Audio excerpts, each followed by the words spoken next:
Good morning friends. Success మంత్ర ఛానల్కి తిరిగి స్వాగతం. ఫ్రెండ్స్, మార్నింగ్ నుంచి కూడా ఆలోచిస్తూనే ఉన్నానండి, ఈరోజు ఏ జాబ్ నోటిఫికేషన్ పెడితే బాగుంటుందా అని చెప్పేసి. బట్ నాకైతే ఏమీ స్ట్రైక్ అవ్వలేదు. కానీ ఈరోజు ఒక న్యూస్ పేపర్లో మాత్రం ఒక అడ్వర్టైజ్మెంట్ అయితే చూశానండి. షార్ట్ నోటీస్ అంటారు, అంటే జస్ట్ సింపుల్గా ఒక లైన్ ఇస్తారనమాట. అంటే పలానా చోట పలానా ఖాళీలు అయితే ఉన్నాయి, సో దీనికోసం మా అఫీషియల్ వెబ్సైట్లో లాగిన్ అయ్యి ఫుల్ డీటెయిల్ ఇన్ఫర్మేషన్ చెక్ చేసుకోండి అని. సో అలాంటి షార్ట్ నోటీస్ అయితే ఒక యూనివర్సిటీ నుంచి అయితే రావడం జరిగిందండి. ఇది సెంట్రల్ గవర్నమెంట్కి సంబంధించిన సంస్థే. సో ఇక వెంటనే వాళ్ళ యొక్క అఫీషియల్ సైట్లో లాగిన్ అయ్యి దీని తాలూకా అఫీషియల్ అడ్వర్టైజ్మెంట్ కాపీ డౌన్లోడ్ చేశానండి. పూర్తిగా పై నుంచి లాస్ట్ దాకా మొత్తం చదివాను. నాకైతే ఇది చాలా మంచి నోటిఫికేషన్ అనిపించింది. తెలుగు రాష్ట్రాలకి సంబంధించినటువంటి ప్రతి స్త్రీ పురుష అభ్యర్థికి యొక్క నోటిఫికేషన్ ఉపయోగపడుతుంది అని అనిపించింది కాబట్టి ఈ వీడియో చేయడం అనేది జరిగింది. ఇక మీకు ఇందులో 10వ తరగతి ఐటీఐ పాస్ అయినటువంటి స్థాయి నుంచి డిగ్రీ చదివినటువంటి స్థాయి వరకు అందరికీ ఉద్యోగ అవకాశాలు ఉన్నాయండి. సో ప్రతి ఒక్కరికి కూడా ఈ యొక్క నోటిఫికేషన్ అయితే ఖచ్చితంగా ఉపయోగపడుతుంది. అలాగే అన్ని రకాల కేటగిరీ వారికి కూడా ఈ యొక్క నోటిఫికేషన్లో ఉద్యోగాలు అయితే ఇచ్చారు. మరి ఈ జాబ్ నోటిఫికేషన్ మనకి ఎక్కడి నుంచి వచ్చింది, దీనికి సంబంధించినటువంటి పోస్టులు, వాటి ఎలిజిబిలిటీ వివరాలు, అలాగే అప్లికేషన్ ఫీజు, సెలక్షన్ ప్రొసీజర్ వంటి అన్ని డీటెయిల్స్ ఇప్పుడు నేను ఈ వీడియోలో మీకు క్లియర్గా ఎక్స్ప్లెయిన్ చేసి చెప్తాను.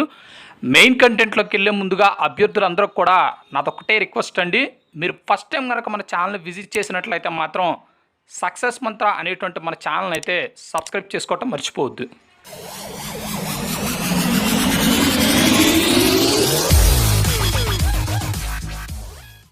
ముందుగా పేపర్లో వచ్చినటువంటి షార్ట్ నోటీస్ గురించి అయితే చూద్దామండి. ఇక్కడ మనకి సెంట్రల్ యూనివర్సిటీ ఆఫ్ ఒడిశా కేంద్ర విశ్వవిద్యాలయ చట్టం 2009 కింద ఇది ఏర్పాటు చేయబడింది. ఈ యొక్క యూనివర్సిటీ నుంచి నాన్ టీచింగ్ ఉద్యోగాల భర్తీ కొరకు యొక్క ప్రకటన అయితే రిలీజ్ చేయడం జరిగిందండి. యాక్చువల్గా వాళ్ళు 24వ తారీఖు ఇవ్వడం జరిగింది, బట్ మనకైతే ఈరోజు పేపర్లోనే అఫీషియల్గా అయితే రావడం జరిగింది. అయితే ఈ యొక్క సెంట్రల్ యూనివర్సిటీ ఆఫ్ ఒడిశాలో మనకి నేరుగా నియామకం లేదా డిప్యుటేషన్ ప్రాతిపాదన, అంటే మనకి యొక్క డైరెక్ట్ రిక్రూట్మెంట్ కానీ లేకపోతే ఇతర డిపార్ట్మెంట్లో ఆల్రెడీ పనిచేస్తున్నటువంటి వాళ్ళని డెప్యుటేషన్ బేసిస్లో కానీ అని చెప్పేసి అయితే ఇవ్వడం జరిగింది. అయితే ఇక్కడ డెప్యుటేషన్కి ఇచ్చినటువంటి ఉద్యోగాలు కేవలం 1-2 ఉన్నాయండి. మిగతా అన్ని పోస్టులు కూడా మనకి డైరెక్ట్ రిక్రూట్మెంట్తోనే. సో అభ్యర్థులు ఎవరు కూడా కంగారు పడాల్సిన అవసరం లేదు, మనకి ఉపయోగపడేటువంటి నోటిఫికేషనే. అయితే దీనికి భారతీయ పౌరుల నుండి నిర్దిష్ట దరఖాస్తు నమూనాలో దరఖాస్తులు కోవడం అయితే రాయటం జరిగిందండి. సో భారతీయులు అంటే ఇక్కడ మనకి ఆంధ్ర వాళ్ళు, తెలంగాణ వాళ్ళు ఇద్దరు అప్లై చేసుకోవచ్చు.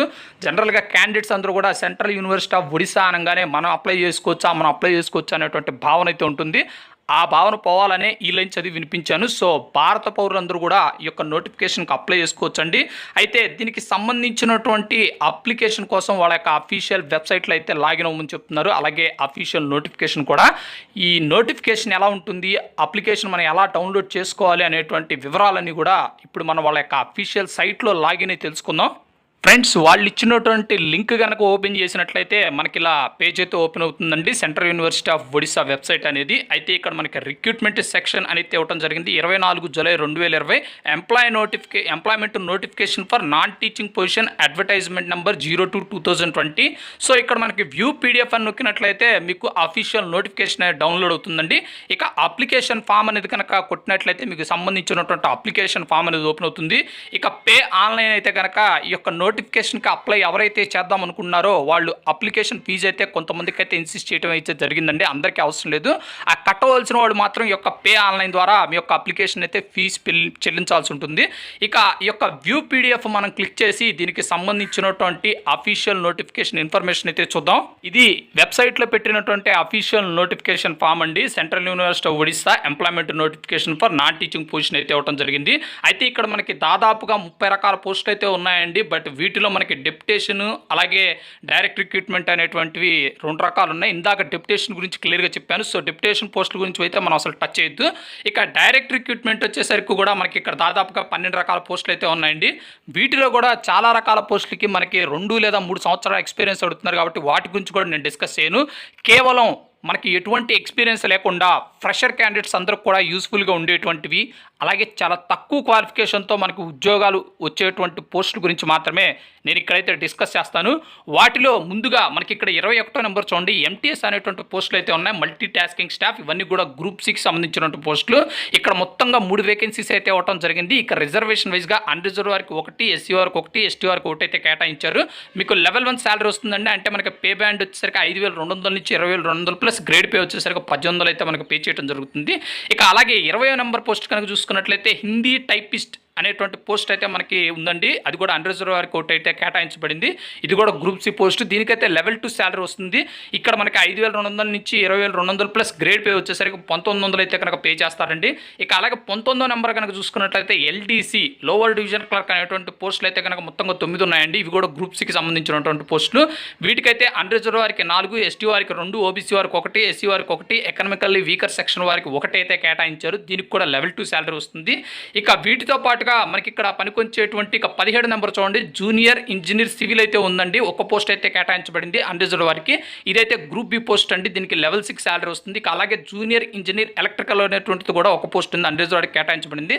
దీనికి మీకు లెవెల్ 6 శాలరీస్ వస్తాయి. సో ఈ యొక్క ఇంజనీర్ 2 పోస్టులకు కూడా మనకి లెవెల్ 6 శాలరీ అంటే 9300 to 34800 ప్లస్ గ్రేడ్ పే వచ్చేసరికి 4200 దాకా కూడా పే చేయడం అనేది జరుగుతుందండి.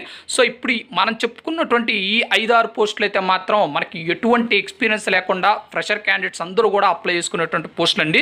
దీనికి సంబంధించినటువంటి విద్యార్థుల గురించి ఇప్పుడు 1 by 1 చూద్దాం.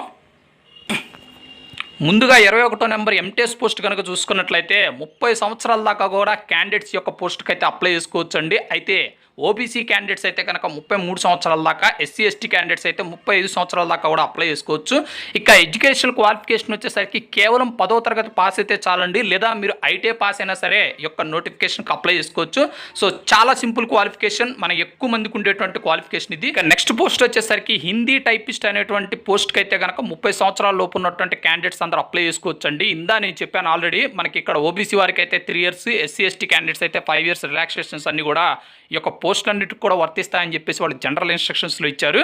ఇక దీనికైతే మీకు 10+2 లేదా ఇంటర్ 50% మార్కులతో పాస్ అయి ఉండాలండి. అందులో మీరు హిందీ చదవాలి అని చెప్పేసేటువంటి కండిషన్ అయితే ఏం లేదు. బట్ కానీ మీకైతే మాత్రం హిందీలో టైపింగ్ నాలెడ్జ్ అయితే వచ్చుండాలని చెప్తున్నారండి. సో మీరు ఇప్పటి నుంచైనా సరే ఏదైనా కంప్యూటర్ ఇన్స్టిట్యూట్లో కూర్చొని హిందీ టైపింగ్ కనుక నేర్చుకోగలిగితే మాత్రం మీకు జాబ్ వచ్చే టైంకి మీరు పర్ఫెక్ట్ అవుతారు. సో ఇదైతే మాత్రం గుర్తుపెట్టుకోండి. ఇక్కడ మనకి హిందీ టైపిస్ట్కి అయితే కనుక ఎటువంటి హిందీ సబ్జెక్ట్ చదవాల్సిన అవసరం అయితే లేదు. బట్ కాకపోతే హిందీలో టైపింగ్ సామర్థ్యం అయితే ఉండాలి. సో ఇంట్రెస్ట్ ఉన్నటువంటి క్యాండిడేట్స్ మాత్రం అప్లై చేసుకోండి. ఇక నెక్స్ట్ కనుక చూసుకున్నట్లయితే లోవర్ డివిజన్ క్లర్క్ ఎల్డీసీ వచ్చేసరికి మనకు 30 సంవత్సరాల లోపు ఉన్నటువంటి క్యాండిడేట్స్ అప్లై చేసుకోవచ్చు అండి.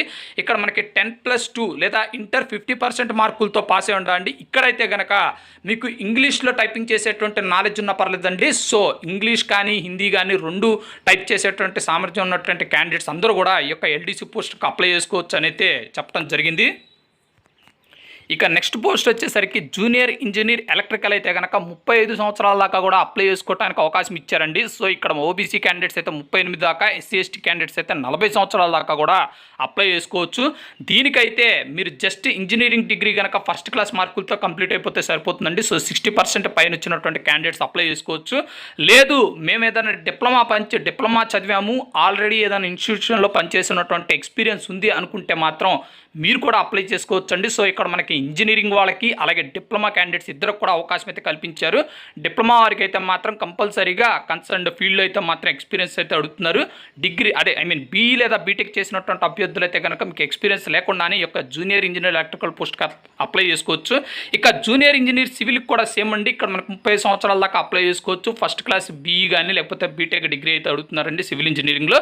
లేదు మేము డిప్లొమా చేస్తున్నామంటే ఇందా చెప్పుకున్నటువంటి కండిషన్సే ఏదో ఒక కొంత ఎక్స్పీరియన్స్ అయితే ఆర్గనైజేషన్లో పనిచేసిన ఎక్స్పీరియన్స్ కావాలని అడుగుతున్నారు. ఇక ఈ యొక్క నోటిఫికేషన్కి అప్లికేషన్ ఫీజు విషయానికి వచ్చినట్లయితే ఇక్కడ మనం చెప్పుకున్నటువంటి పోస్టులో ఇందా మీరు గమనించారండి, గ్రూప్ సి అలాగే గ్రూప్ బి అని క్లియర్గా చెప్పాను. ఇక్కడ గ్రూప్ సి అన్ని పోస్టులు కూడా జనరల్ అండ్ ఓబీసీ క్యాండిడేట్స్ అయితే 500 రూపాయలు అప్లికేషన్ ఫీజుగా చెల్లించాల్సి ఉంటుంది. ఇక అలాగే గ్రూప్ బి పోస్టులకు అయితే కనుక 750 రూపాయలు ఫీజుగా చెల్లించాల్సి ఉంటుందండి. ఇక ఎస్సీ ఎస్టీ పీడబ్ల్యూడి అలాగే మహిళా అభ్యర్థులు ఎవరైనా సరే నోటిఫికేషన్ అప్లై చేసేటైతే ₹1 కూడా అప్లికేషన్ ఫీజు లేదు. ఫ్రీగా మీ యొక్క అప్లికేషన్ అయితే సబ్మిట్ చేసుకోవచ్చు. అయితే ఈ యొక్క జనరల్ ఓబీసీ క్యాండిడేట్స్ యొక్క అమౌంట్ మొత్తాన్ని కూడా ఆన్లైన్ ద్వారా మాత్రమే పే చేయాల్సి ఉంటుంది. ఆన్లైన్ పేమెంట్ చేసిన తర్వాత వచ్చేటువంటి రిసిప్ట్ అయితే మాత్రం ఖచ్చితంగా ప్రింట్ చేసుకొని పెట్టుకోండి. ఎందుకంటే ఆ ప్రింట్అవుట్ ఒక జిరాక్స్ అనేది వాళ్ళకి ఖచ్చితంగా మీ యొక్క అప్లికేషన్తో పాటు జత చేసి పంపించాల్సి ఉంటుంది. ఇక ఈ యొక్క నోటిఫికేషన్కి అప్లికేషన్ ప్రొసీజర్ వచ్చేసరికి మనకి చాలా సింపుల్గానే ఇచ్చారండి. జస్ట్ ఆఫ్లైన్ అనమాట. అంటే మనం ఇందా చూసుకున్నటువంటి లింకులో అక్కడ మనకి అప్లికేషన్ ఫామ్ అనేటువంటి ఒక ట్యాబ్ ఉంది. దాన్ని క్లిక్ చేసినట్టయితే మీకు దీనికి సంబంధించిన అప్లికేషన్ ఫామ్ అనేది డౌన్లోడ్ అవుతుంది. దాన్ని పూర్తిగా ఫిల్ చేసి దాంతో పాటుగా మీ దగ్గర ఉన్నటువంటి సర్టిఫికేట్ జిరాక్స్ కాపీస్, అలాగే గతంలో మీరు ఎక్కడైనా పనిచేసి ఉంటే దాని తాలూకా ఎక్స్పీరియన్స్ సర్టిఫికేట్స్ అన్నీ కూడా జత చేసి వాళ్ళకి పంపించాల్సి ఉంటుందండి. మీరు పంపించవలసినటువంటి అడ్రస్ వచ్చేసరికి to the registrar central university of Odisha PO నాట్ సునాబేద కోరాపుట్ 763004 ఒడిస్సా అనేటువంటి అడ్రస్కి అయితే పంపించాలి. సో ఈ ఒడిస్సా స్టేట్ అనేది మనకి వైజాగ్ పక్క నుంచి వస్తుందండి. చాలా దగ్గర నియర్ బై ప్లేసే. ఎవ్వరు కూడా కంగారు పడాల్సిన అవసరం లేదు. మనకి చాలా కన్వీనియంట్గా ఉండేటువంటి స్టేట్ వచ్చేసరికి ఒడిస్సా అండి. మీ అప్లికేషన్స్ అన్నీ కూడా ఇక్కడ స్పీడ్ పోస్ట్ లేదా రిజిస్టర్డ్ పోస్ట్ ద్వారా పంపించవచ్చు అని అయితే క్లియర్గా వాళ్ళే మెన్షన్ చేయడం జరిగిందండి. ఇక ఫైనల్గా ఈ యొక్క నోటిఫికేషన్కి సంబంధించినటువంటి సెలక్షన్ ప్రొసీజర్ వచ్చేసరికి రిటన్ టెస్ట్ లేదా ట్రేడ్ టెస్ట్ లేదా స్కిల్ టెస్ట్ అండ్ ఇంటర్వ్యూ అయితే ఇవ్వడం జరిగిందండి. ఇక్కడ డెప్యుటేషన్ పద్ధతిలో తీసుకున్నటువంటి పెద్ద పెద్ద పోస్టులు ఉన్నాయి కదండి గ్రూప్ ఏ, వాటికైతే మాత్రమే ఈ ఇంటర్వ్యూ అయితే ఉంటుంది. బట్ మిగతా పోస్టులన్నిటికి కూడా మ్యాక్సిమం ఉంటే కనుక రిటన్ టెస్ట్ లేకపోతే ట్రేడ్ టెస్ట్ లేకపోతే స్కిల్ టెస్ట్ అయితే కండక్ట్ చేస్తామని అయితే చెప్తున్నారు. సో మనం ఇప్పుడు అప్లై చేసేటువంటివి కూడా చాలా తక్కువ క్వాలిఫికేషన్తో ఉన్నటువంటి పోస్టులు కాబట్టి మీకు అంత పెద్ద ఎగ్జామ్స్ అయితే ఏం పెట్టరండి. చాలా సింపుల్గానే ఉంటాయి. మీ స్థాయిలోనే ఈ యొక్క ఎగ్జామ్స్ అనేది అయితే కండక్ట్ చేస్తారు. సెలక్షన్ ప్రొసీజర్ అయితే ఉంటుంది. బట్ ఏదనేది అయితే మాత్రం ప్రస్తుతానికైతే ఇక్కడైతే ఏది డిసైడ్ చేయలేదండి. వచ్చేటువంటి అప్లికేషన్ సంఖ్యను బట్టి సంస్థ వారు డిక్లేర్ చేసి పలానా ప్రొసీజర్ అని చెప్పేసి అదైతే వాళ్ళ యొక్క అఫీషియల్ వెబ్సైట్లో అయితే పెడతారు. ఆ తర్వాత మీకు వయా ఈమెయిల్ ద్వారా కూడా మీకు తెలియచేయడం అనేది జరుగుతుంది. సో దాని తర్వాత మీరు ఆ యొక్క సెలక్షన్ ప్రొసీజర్లో ఇన్వాల్వ్ అయినట్టయితే మీ యొక్క మెరిట్ బేసిస్ను బట్టి క్యాండిడేట్స్ అనేది అయితే సెలెక్ట్ చేయడం జరుగుతుందండి. సెలెక్ట్ చేయబడినటువంటి క్యాండిడేట్స్కి యొక్క డాక్యుమెంట్ వెరిఫై చేసి పోస్టింగ్ అనేది ఇవ్వడం జరుగుతుందండి. సో పోస్టింగ్ వచ్చేసరికి మన యొక్క సెంట్రల్ యూనివర్సిటీ ఆఫ్ ఒడిస్సాలోనే మనకు పోస్టింగ్ అయితే ఉంటుంది. ఇంట్రెస్ట్ ఉన్నటువంటి క్యాండిడేట్స్ మాత్రం యొక్క నోటిఫికేషన్కి అయితే అప్లై చేసుకోండి. మిగతా వాళ్ళు ఎవరు కూడా ఈ నోటిఫికేషన్ జోలికి అయితే వెళ్ళొద్దు. ఎందుకంటే ఇది ఆల్ ఇండియా పోస్ట్ కాబట్టి మనకి పోస్టింగ్ అనేది మన స్టేట్లో ఉండదు, పక్క స్టేట్ వెళ్ళి చేయాల్సి ఉంటుంది. సో ఇదండి మనకి సెంట్రల్ యూనివర్సిటీ ఆఫ్ ఒడిస్సా నుంచి వచ్చినటువంటి నాన్ టీచింగ్ పోస్టుల భర్తీకి సంబంధించినటువంటి ఫుల్ డీటెయిల్ ఇన్ఫర్మేషన్.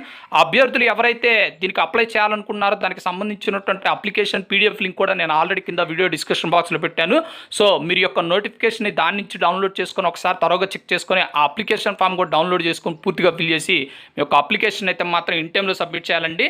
ఇక్కడ నేను లాస్ట్ డేట్ అయితే చెప్పలేదు, అది కూడా చూపిస్తాను ఇప్పుడు మీకు. ఇక మన అప్లికేషన్స్ అన్ని కూడా వాళ్ళకి రీచ్ అవ్వాల్సినటువంటి చివరి తేదీ వచ్చేసరికి ఆగస్టు 31. సో ఈ నెలాఖరు లోపు అయితే మనం పంపించాల్సి ఉంటుంది. చాలా సఫిషియంట్ టైం ఉందండి. బట్ అలా అని చెప్పేసి లాస్ట్ డేట్లో మాత్రం ఎవరు కూడా అప్లై చేయొద్దు. సో ఫ్రెండ్స్, ఇక ఫైనల్గా ఇప్పటిదాకా వీడియోలో మనకి మంచి నోటిఫికేషన్ గురించే చెప్పాడు.